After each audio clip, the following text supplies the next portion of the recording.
So once again, we have more Browns 7-on-7 and 11-on-11 mandatory minicamp footage, and Shedeur Sanders has been nearly perfect with his throws. He has been dominant, and he continues to set all the right impressions to this coaching staff and to the media.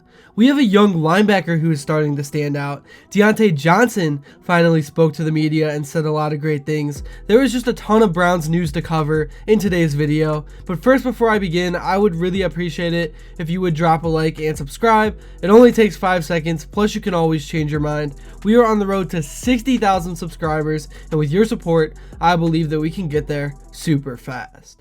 Alright, so starting with Shedeur Sanders, he is now favored to be the number 2 quarterback on the depth chart, jumping Kenny Pickett come week 1, and in these 11-on-11 drills, he showed why. I know the defensive line still hasn't been trying to create pressure, but he has been quick with his reads, almost pretending he only has 2 or 3 seconds to get rid of the ball, and he has been faking out the linebackers over and over again, and showing off his legs a little bit, and that is a whole nother part of his game that nobody mentions or really talks about. He is not going to be a Lamar Jackson or a Michael Vick, but he is more than capable of using his legs to create big plays or to get out of bad situations, and those opportunities are going to be there if he is lighting up a secondary with his passing through the air, because defenses might drop back the spy in coverage, or they will try to blitz to get after him and give him less time to throw. If Shedeur can find that balance of when to take off and create a play and when to sit back and make a throw, he will be an unstoppable quarterback. I don't care what round he was drafted in. But right now, Shedeur still has not been getting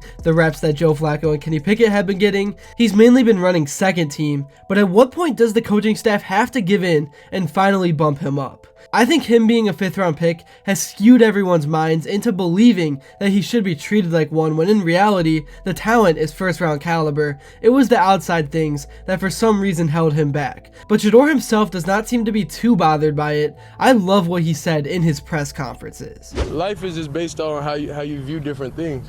So you could view things as you're not getting reps in a negative way, or you could view it as, okay, when it's my time to get out there, let's be proactive and let's get warm, let's get going, so there's no excuses. Because when you get out there, nobody cares how many reps you got. Whenever you get in the game, nobody cares if you took a snap before. You know, like everybody cares about production. So that's the main thing. When you get out there, you got to be able to produce. My goal is to be the best teammate and to be as polished as I can be. So in every aspect, I view things as I got time. I got time to be able to grow and mature, you know, and be able to understand the ins and outs of the defenses and be able to get the good insight from the vets in the room. So I look at it as, you know, a plus. Like I got time to actually be able to really have a great understanding, and whenever, you know, it's time for me to play, then it's time for me to play. But I'm not looking too far in the future about all that. I'm looking about every day in practice. You know, focus on the small things, and over time, the big things will happen. Also, Chris Sims and Mike Florio had some things to say on the Pro Football Talk Show as well about the Browns quarterback situation. Here were some of the highlights. It speaks to the dysfunction that you would have that many quarterbacks where you can't distribute enough reps to the young guys to get them properly developed. What the hell are they going to do here? What are they going to do at training camp with Kenny Pickett, Joe Flacco, Dillon Gabriel, and Shedeur Sanders? And meanwhile, Deshaun Watson is lurking and rehabbing. And what are they going to do when he shows up with a clean bill of health and says, play me? I know. They got some things to think about. Now, all these things that we hear and all that, yeah, they kind of give me the inclination that they're not thinking about starting any of these rookie quarterbacks to start the year. That's for sure. It'll be a Flacco or Kenny Pickett type of thing. That's at least the way, reading between the lines and what we've seen and heard through training camp, that's what it seems like to me. So they're in no rush to get these young guys ready, because I don't think they're looking like, hey, we want to start one of them to start the year. So there's that aspect. But the reps thing is real still. When you have that many quarterbacks, it can be annoying. I've been a part of that. I mean, John Gruden, one time, I think early on in my career, we had like 6 guys in the OTAs, and it was just like, what? He stinks. Stop giving him reps. I want to play. Let's go. So that can be frustrating. But the one thing that continues to jump out, we could talk about the approach to the pre-draft process, and maybe he didn't knock it out of the park. Shedeur Sanders, ever since he's been drafted, has knocked it out of the park with saying the right things. I mean, that answer right there was awesome. I mean, it was awesome. He's right. Nobody gives a shit about your reps. You get on the field, you better play well. He's always got the right mindset. That's what I like about him. I do think he really understands all of that in the big picture.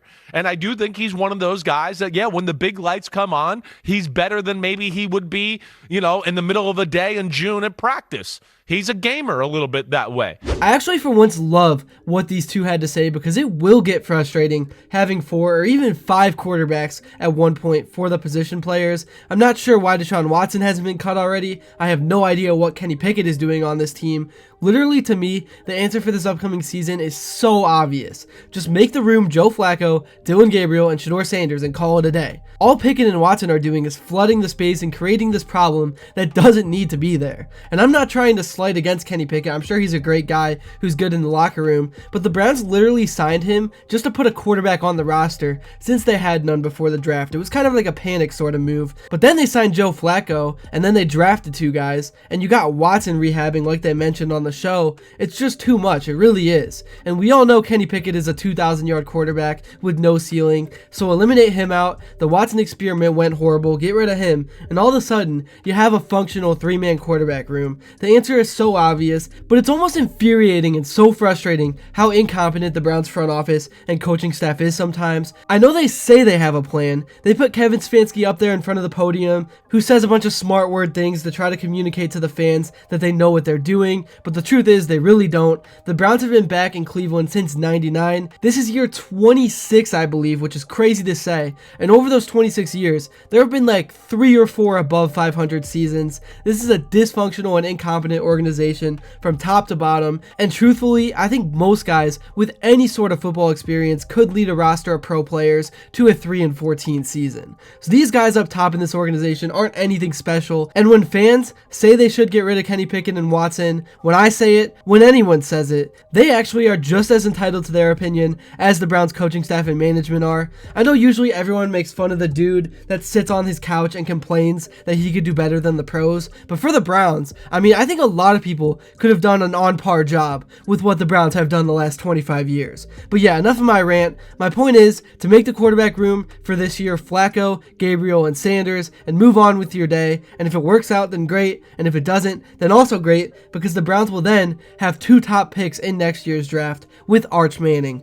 on the way. Anyways, now switching topics, let's talk about a young linebacker that has been turning heads at camp. Mohamoud Diabate has emerged as a standout performer, showcasing the energy and consistency that could secure him a prominent role. His impressive showing during the team's recent sessions has caught the attention of coaches and reporters alike. The second-year linebacker appears determined to capitalize on this chance. During the 2024 season, Diabate started 11 games and accumulated 70 tackles while playing over 80% of defensive snaps in 6 of those starts. His 70% snap count across the entire season demonstrated his growing importance to the defense. Cleveland's linebacker depth chart presents multiple intriguing options. Jordan Hicks remains the veteran anchor after logging 80% of defensive snaps when healthy last season.